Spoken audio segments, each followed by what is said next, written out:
river, 230 miles in the federal zone, the entire Namekagon, most of the St. Croix. The source of the St. Croix National Scenic Riverway can be found 40 miles south and 400 feet above Lake Superior in a large muskeg bog.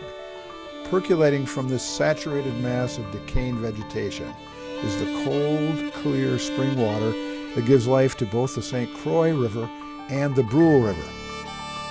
The St. Croix flows south into the Mississippi River near Prescott, Wisconsin. The Brule, which is not part of the national park but plays an important role in this story, flows north into Lake Superior at a point not far from Port Wing, Wisconsin. The other major river to fall within the boundaries of the park is the 99-mile-long Namekagon.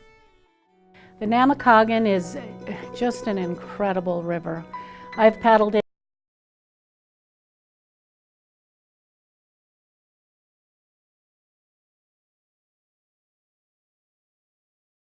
perpetually at work designing and redesigning its features. When the massive glaciers of the Northern Hemisphere began melting between 10,000 and 12,000 years ago, water began sculpting our region. It scoured large amounts of sandstone and limestone deposited during earlier geologic eras, creating the vast river valley we see today.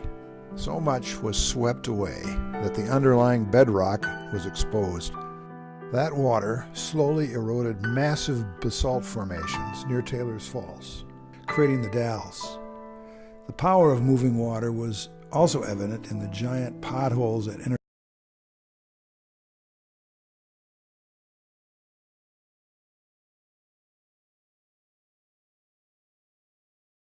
fell victim to changing fashions.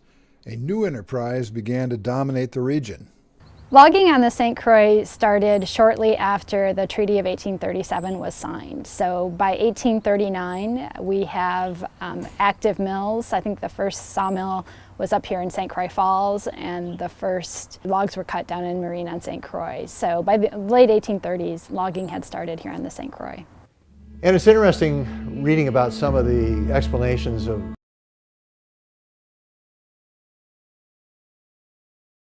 '60s with campsites and canoe landings. Fortunately, NSP never allowed any commercial development along the riverway.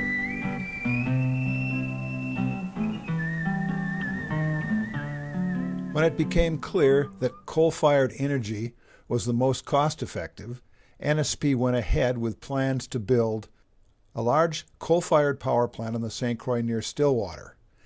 Their decision was controversial, and the negative publicity it generated probably figured in their decision to gift the land along the St. Croix River for a greater public purpose.